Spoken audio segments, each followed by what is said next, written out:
The city did not fall in a single moment. It unraveled. At first, it was only tension, an unease that moved through the streets of Nishapur like a change in wind. Merchants spoke more quietly. Caravan routes became uncertain. Messengers arrived faster than expected and left without rest. Information came in fragments, rarely complete and often too late. To those inside the city, the Mongols were still distant, a force reported in stories, described in contradictions. Some said they were unstoppable. Others claimed they were merely another step confederation, no different from those Persia had faced before. But uncertainty, more than fear, began to define the atmosphere, because no one could explain how entire cities had already vanished. By the early 13th century, the political structure of the Persian world, once anchored by the Khwarazmian Empire, was already under strain. Authority existed, but it was uneven. Loyalty was conditional. Regional governors exercised power with a degree of independence that made coordination fragile. And when pressure came from the outside, that fragility became exposed. The initial contact between the Khwarazmian state and the rising Mongol power had not begun as open war. Trade envoys had been sent. Diplomatic channels had been established. But those channels collapsed abruptly, not through gradual deterioration, but through a single decision, the execution of Mongol envoys at Otrar. It was not simply an act of defiance. It was a miscalculation of scale. From the perspective of the Khwarazmian Shah, the Mongols were still an unknown quantity, distant, untested within the established political frameworks of the Islamic world. The decision to eliminate their envoys may have been intended as a localized assertion of authority, a warning, a boundary, but to the Mongols, it redefined the relationship entirely. It removed negotiation as an option. What followed was not retaliation in the conventional sense. It was a campaign designed to dismantle an entire system, not just armies, but the infrastructure that allowed resistance to exist. Cities were not simply defeated. They were isolated, bypassed, surrounded, or eliminated depending on their strategic value. Movement was constant. Pressure was maintained across multiple fronts. There was no single decisive battlefield. Instead, the campaign unfolded as a sequence of converging collapses. Nishapur, at this stage, was not the first target, but it became one of the most consequential.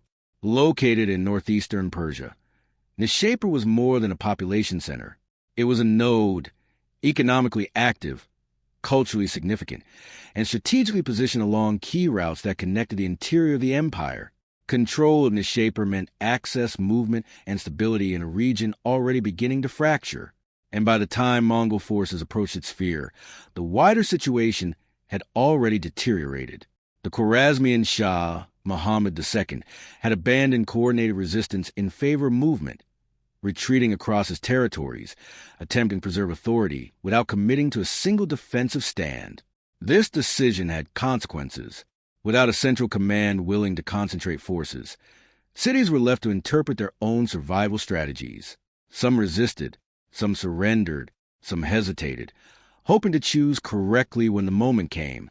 But the Mongols did not operate within that framework of delayed decision-making. Their speed forced clarity. Reports began to reach Nishapur from surrounding regions.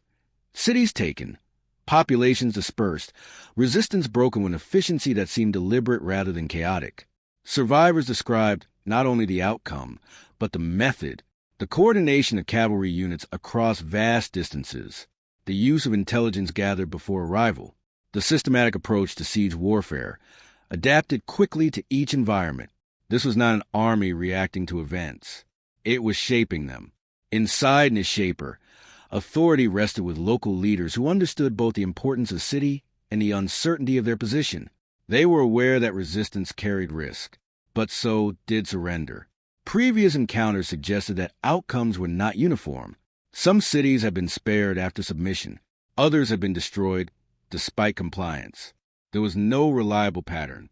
Only outcomes that seemed to follow an internal logic, not immediately visible to those outside it. The psychological pressure of that ambiguity began to shape decision-making. Defensive preparations were initiated, but without the confidence of centralized reinforcement. Walls were inspected, supplies were gathered, Communication within the city tightened, but there was no certainty about how long those preparations would need to hold or what form the approaching threat would take, because the Mongols did not always arrive as expected. They did not move as a single mass. Instead, they advanced in distributed formations, units operating independently but within a coordinated structure. This allowed them to appear simultaneously in multiple locations, to create the impression of encirclement before full deployment had even occurred. For defenders, this created a critical problem. It disrupted perception. Without clear information about the size, position, or intent of the approaching forces, strategic decisions became reactive. Leaders were forced to interpret incomplete data, often under time pressure, with consequences that extended beyond a single engagement. And as Mongol reconnaissance units began to move closer to Nishapur, that uncertainty intensified. They did not immediately initiate a siege. They observed.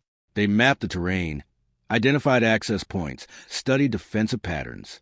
Movement around the city increased, but direct confrontation was limited. This phase was not passive. It was preparatory. Every observation contributed to a larger operational picture. At the same time, communication lines between Nishapur and other regional centers were degrading. Messengers were intercepted or delayed. Information became fragmented. The city began to lose its connection to the broader strategic environment. Isolation was not declared. It emerged.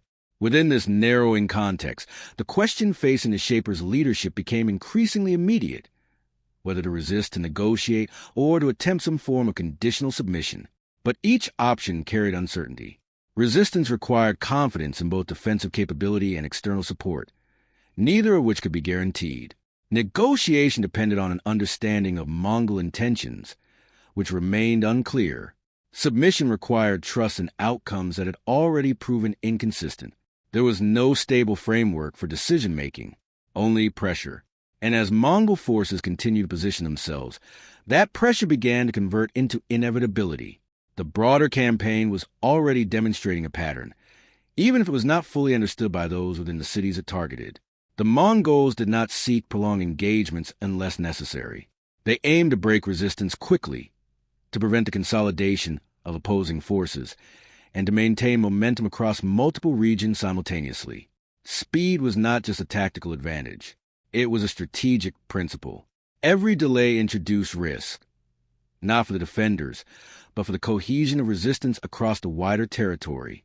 And so, when a city like Nishapur prepared for defense, it was not simply resisting an isolated threat. It was positioning itself within a larger system that the Mongols were actively dismantling, one by one.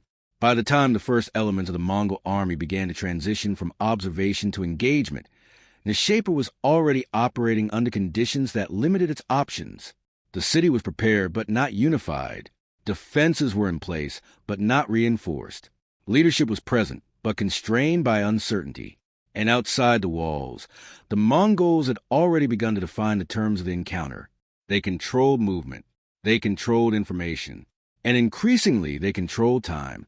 The fall of Nishapur would not be decided by a single moment of impact. It would be shaped by a sequence of decisions made under pressure, each narrowing a range of possible outcomes, until resistance itself became part of the process the Mongols had anticipated from the beginning. The battle, when it came, would not begin with surprise. It would begin with inevitability. By the time the Mongol army shifted from observation to engagement, the outcome was not yet decided, but the structure of the confrontation already was. What faced Nishapur was not a single advancing force, but a system. The Mongol army that approached the city operated under a command culture that emphasized coordination over concentration. Units were divided, dispersed, and recombined with deliberate precision. Each detachment was capable of independent action, yet none operated in isolation. Orders moved quickly, carried by riders who understood not only direction, but intent. At the center of the structure was discipline, not the rigid discipline of static formations, but a fluid, adaptive cohesion built around shared expectations. Mongol cavalry did not require constant oversight. They required clarity of objective. Once given, they adjusted the terrain, resistance, and opportunity without hesitation. Opposing them, Nishapur's defenders faced a fundamentally different challenge. The city's military strength was not negligible. It included local garrisons, armed retainers, and a mobilized population capable of reinforcing the walls. But these forces lacked a unified command structure necessary for coordinated field operations. Their strength lay in static defense, in fortifications, in numbers behind walls, in endurance rather than maneuver. And yet, endurance required time that the Mongols rarely allowed. The terrain surrounding Nishapur did not favor the defenders. The city stood within an open landscape, expanses that allowed cavalry to move freely, to reposition without obstruction, to maintain visibility across distances that infantry could not easily contest. There were no natural barriers sufficient to slow a mounted approach. No terrain features that could anchor a defensive perimeter beyond the walls themselves. This meant that once the Mongols committed to engagement, the defenders would be confined, not only physically, but strategically. The initial phase of contact did not begin with a full assault. Instead, Mongol units began to constrict the environment around Nishapur. Supply routes were severed, not through direct blockade alone, but through interception. Small groups of riders targeted incoming caravans, cut communication lines, and eliminated movement beyond the city's immediate control. To those inside, this did not appear as a single decisive action. It appeared as disappearance. Messages that never arrived. Reinforcements that never materialized. Trade routes that simply ceased to function. Over time, the absence of movement became its own form of pressure. Inside the city, this shift was recognized but not easily countered. Attempts to send messengers outward became increasingly dangerous. Each failed attempt confirmed what could not yet be fully measured, that the Mongols were not only present, but actively shaping the operational space beyond the walls. The decision to remain within the city became less a choice and more a necessity. At the same time, Mongol forces began testing defenses, not with sustained assault, but with controlled probing actions. Small cavalry units approached the walls, engaging at distance, observing response times, identifying weak points in defensive coverage. Archers fired not to breach, but to provoke reaction. Every engagement, no matter how minor, served a purpose. Patterns began to emerge. Which sections of the wall were reinforced quickly, which gates responded more slowly. How defenders rotated positions, where communication within the city lagged under pressure. This information was not gathered randomly. It was integrated. Within days, the Mongols had developed a functional understanding of Nishapur's defensive behavior, its rhythms, its limitations, its tendencies under stress. And once that understanding was established, the nature of engagement began to change. Siege operations were initiated. Unlike traditional siege warfare, which often relied on prolonged encirclement and attrition, the Mongols approached siege as an extension of maneuver warfare. They did not seek to wait out the city indefinitely. They sought to compress time, to accelerate the conditions under which a breach would become possible. Siege engines were assembled, either constructed locally or transported in segments. Engineers, often drawn from previously conquered regions, played a critical role. Their expertise allowed the Mongols to adapt quickly, constructing equipment suited to terrain and defensive structure in Nishapur. At the same time, pressure on the defenders increased. Arrows fell in sustained volleys, not constant, but frequent enough to prevent rest. Night did not bring relief. Harassment continued, irregular and unpredictable. Fires were set outside the walls to disrupt visibility and air quality. Sound, horns, movement, distant coordination created a persistent sense of activity. Fatigue began to take hold. For the defenders, the challenge was not simply to repel attack, but to maintain cohesion under continuous strain. Sleep became fragmented, communication degraded. Decisions were made with less clarity, more urgency, and in that environment, small errors began to accumulate. A delayed response to a probing attack, a misallocation of defenders along a section of the wall, a failure to anticipate the scale of an approaching assault. Individually, these errors were manageable. Collectively, they created openings. The Mongols did not immediately exploit every weakness they identified. They waited, allowing patterns to stabilize, ensuring that their understanding of the city's defenses was not based on isolated incidents, but on consistent behavior. Then, when the moment came, they shifted. The first major assault did not target the strongest point of the wall. It targeted predictability. Multiple units advanced simultaneously, creating the impression of a broad, unfocused attack. Defenders were forced to spread their attention, to respond across multiple sectors without clear indication of the primary threat. Amid this dispersion, concentrated force was applied at a specific point, identified in advance as vulnerable, not because it was structurally weaker, but because its response pattern was slower, less coordinated. Siege engines were brought forward under covering fire. Projectiles struck the walls in repeated intervals, not random, but measured, each impact contributing to structural fatigue. Archers maintained pressure, preventing defenders from organizing countermeasures effectively. At the same time, feigned retreats drew segments of the defending force away from critical positions.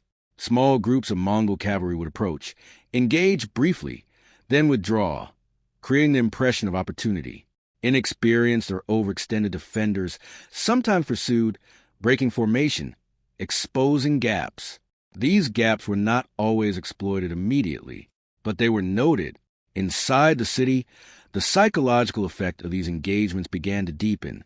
The defenders were not facing a single overwhelming assault, but a series of coordinated pressures that required constant adjustment. There was no stable front, no clear moment of victory or relief, only continuation. Leadership within the Nishapur faced a narrowing set of options. To maintain defense required sustained coordination under increasing strain. To attempt negotiation at this stage carried uncertainty, as Mongol terms, if offered, would reflect the current balance of power, not earlier possibilities. To abandon positions or attempt breakout operations risked immediate collapse. Every decision carried consequence, and the margin for error continued to shrink. As the siege intensified, breaches began to appear, not always complete, not always immediately exploitable, but sufficient to alter the dynamics of the defense. Walls that had once defined a clear boundary between safety and exposure now became contested spaces. Defenders were forced to engage more directly. Close combat replaced distant exchange. The advantage of elevation diminished where walls had been compromised. The structured defense began to fragment, and in that fragmentation, the Mongols adapted again. Units that had operated primarily as cavalry now transitioned into assault roles, supported by infantry elements and engineers. Coordination remained constant, but tactics shifted to match the changing environment. This flexibility was not improvised. It was anticipated. By the time the Nishapur's defenders recognized the scale of the threat within their own walls, the battle had already entered its decisive phase, not because the city had fully fallen, but because its capacity to respond, to reorganize, to regain control of the engagement had been critically reduced. The Mongols had not simply attacked the city. They had dismantled its ability to function as a unified defensive system. And once that system began to break, what followed was no longer a contest of strength. It was a process of collapse already in motion. The moment of collapse did not announce itself. There was no single breach that decided the fate of Nishapur, no solitary point at which resistance ended and defeat began. Instead, the city crossed a threshold, quietly, almost imperceptibly, where coordination gave way to fragmentation, and effort no longer translated into control. By the time that threshold was reached, the defenders were still fighting, but they were no longer fighting together. Sections of the wall had already been compromised, not completely destroyed, but weakened enough to force localized engagements. In these areas, defenders operated in isolation, small groups responding to immediate threats without awareness of the broader situation. Communication across the city had degraded to the point where orders, even when issued, could not be reliably executed.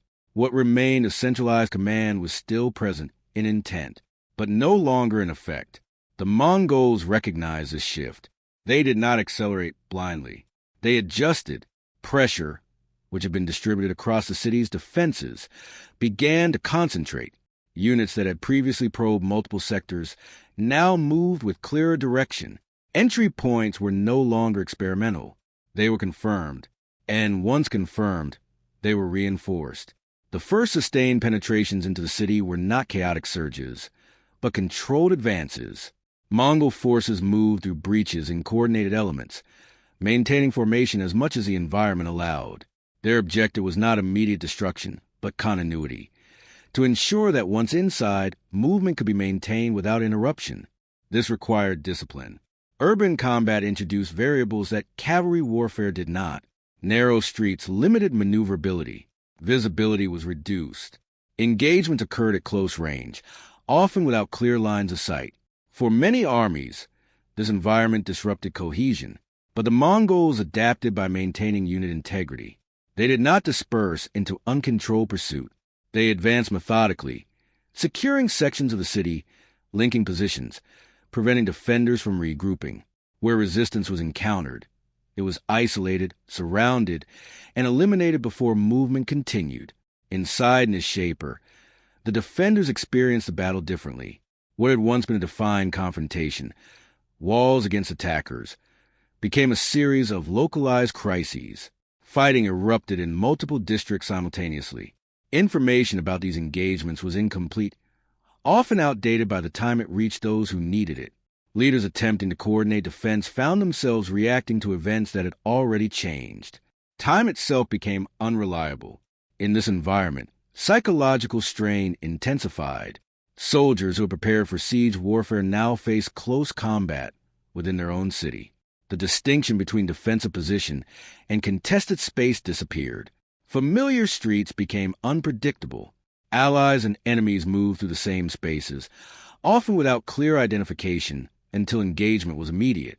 Fatigue, already present from the prolonged siege, deepened into exhaustion.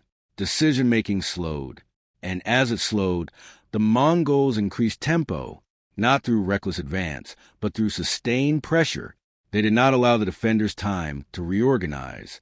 Each secured position became a base for further movement. Each cleared district reduced the space in which resistance could operate. Gradually, the defensive structure of the city ceased to exist as a coherent system. What remained were isolated pockets, groups of defenders holding positions without connection to a larger strategy. Some fought with determination, attempting to delay the advance. Others withdrew, seeking defensible locations within the city's interior. But without coordination, these efforts could not alter the overall trajectory. The turning point, when it came, was not a dramatic reversal. It was a realization, among those still capable of assessing the situation, that recovery was no longer possible. This realization did not spread uniformly. Some continued to fight, driven by duty, by fear, or by the absence of alternatives. Others attempted to negotiate, though by this stage, the conditions under which negotiation might have been effective had already passed. A few sought escape, navigating through streets already controlled or contested, often with limited success. The Mongols, having secured critical access points, began to consolidate control over the city's internal movement. Routes were blocked. Intersections were held. Movement between districts became increasingly restricted. This further isolated remaining defenders, preventing any attempt at coordinated resistance. The city, once a unified space, was divided into segments, each controlled or contested independently. And within those segments, the outcome repeated. Resistance emerged, was identified, and was eliminated, not instantly, but consistently. As the final phases of the engagement unfolded, the nature of the conflict shifted once more. What had begun as a strategic operation transitioned into enforcement. The Mongols had achieved their primary objective, the dismantling of organized resistance within Nishapur. What followed was the extension of that objective into total control. The scale of destruction that accompanied this phase was not incidental. It reflected a broader pattern within the campaign, one that served both immediate and future purposes. Cities that resisted, particularly those that prolonged engagement or disrupted Mongol operations, were not simply defeated. They were made into examples. The destruction of Nishapur must be understood within this context. It was not only the result of battle, but part of a calculated approach to warfare that extended beyond the battlefield itself. By demonstrating the consequences of resistance, the Mongols aimed to influence the decisions of other cities, reducing the likelihood of prolonged engagements in future campaigns. This was not abstract. It was operational. News of Nishapur's fate would travel, carried by those who had observed its fall or heard accounts from those who had. These accounts would shape expectations, alter calculations, and, in many cases, lead to preemptive submission. In this way, the outcome of a single city influenced the trajectory of an entire region. For the Khwarazmian world, the fall of Nishapur marked more than the loss of a strategic center. It represented the continued collapse of a system already under strain. Without coordinated leadership, without the ability to concentrate forces effectively, resistance became fragmented across multiple locations. Each city faced the Mongols with limited support. Each made decisions under pressure. And increasingly, those decisions were shaped by the outcomes that had come before. The Mongol campaign did not rely solely on battlefield victories. It relied on cumulative effect. Each engagement reduced the capacity for future resistance. Each destroyed city altered the strategic environment. Over time, the balance shifted, not through a single decisive confrontation, but through a sequence of interconnected collapses. Nishapur was one of those collapses, but it was also a signal, a demonstration of what occurred when resistance, however determined, operated without coordination against a force that combined mobility, discipline, and adaptability within a unified command structure. For the Mongols, the battle reinforced the effectiveness of their approach. Distributed operations, rapid adaptation, and controlled application of force had once again produced a desired outcome, not only in terms of immediate victory, but in shaping the broader campaign. For those who observed from a distance, the lesson was more difficult, because it suggested that traditional responses, fortification, localized defense, delayed decision-making, were insufficient against an adversary that did not conform to expected patterns of warfare. The fall of Nishapur did not end the campaign, but it clarified its direction. And in that clarity, the remaining centers of resistance faced a narrowing set of choices, each influenced by the understanding that what had happened in Nishapur was not an anomaly. It was a method, one that would continue, city by city, until there was no structure left capable of resisting it.